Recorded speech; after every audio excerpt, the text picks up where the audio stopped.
तो आप यहाँ पे इस गांव का नाम क्या है? हमारे गांव का नाम है ग्राम बीरम खेड़ा। जी, तो आप यहाँ से कितने साल से देख रेख कर रहे हो आश्रम की? हम यहाँ 2003 से देखभाल कर रहे हैं। तो उसके पहले हमारे जो है बाबा झब्बू दास जी देखभाल किया करते थे, और झब्बू दास के पहले जो है बाबा फुल्लू दास देखभाल किया करते थे यहाँ। फुल्लू दास के पहले स्वामी बलदेव दास। क्या समस्या है आपको यहाँ? यहाँ जो है वो आश्रम हमने संकल्प लिया है यहाँ 101 मूर्ति बनाने के लिए। 101 मूर्ति की स्थापना करेंगे और साल में 2 बार मेला भी लगवाते हैं।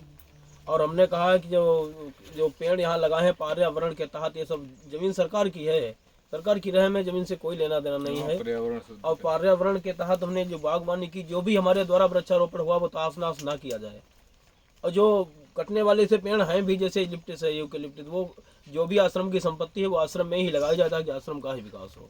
तो आप तो कह रहे हैं ज़मीन तो ये सरकारी है, फिर आश्रम की ज़मीन कहाँ से आ गई?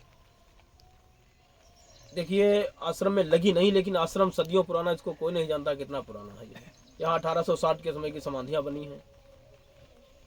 पुराना आश्रम है। इसको पुराने सिस्टम में रंजिशन, मतलब इसको दर्ज करवा दिया गया दूसरी जमीन में, सरकारी जमीन में। अब वो क्या चाहते हैं गांव के प्रधान वगैरह, क्या चाहते हैं? हमारे यहाँ गांव के लोग कुछ खुराफाती तत्व तो ऐसे हैं, वो चाहते हैं कि ये आश्रम टूट जाए, तहस नहस हो जाए, अब यहाँ के पेड़ जो हैं हम कटवा लें।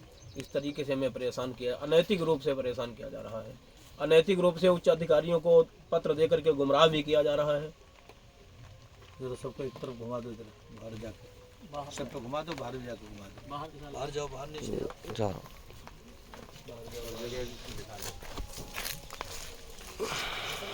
हम चाहते हैं कि जो भी ये पेड़ लगे हैं ये हमेशा लगे रहें।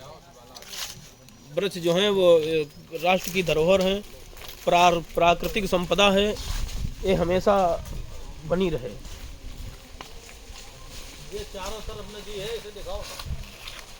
ये तो वास्तव में आत्मा तपस्या तो करी है बहुत, ये प्रमाण है। चारों तरफ नदी इसको अपनी गोद में लेकर के बचा रखी है। इस नदी का नाम क्या है? इस नदी का नाम है सई नदी। ये सई नदी जो है आश्रम के उत्तर भी नदी है, आश्रम के पूरब भी नदी है, और आश्रम के दक्षिण भी घूम करके इस नदी ने आश्रम की ज़मीन को अपनी गोद में ले रखा है। तो अब आप सरकार से क्या उम्मीद रखते हो? हम सरकार से यही उम्मीद रखते हैं कि हमें अनैतिक रूप से परेशान न किया जाए। आश्रम है, बल्कि ये ज़मीन आश्रम में दर्ज की जाए, आश्रम में दर्ज की जाए, ताकि अगले बार हमारे अलावा कोई भी जो संत हो उसको भी अनैतिक रूप से परेशान न किया जाए, हम लोग संत सुरक्षित यहाँ रह सकें।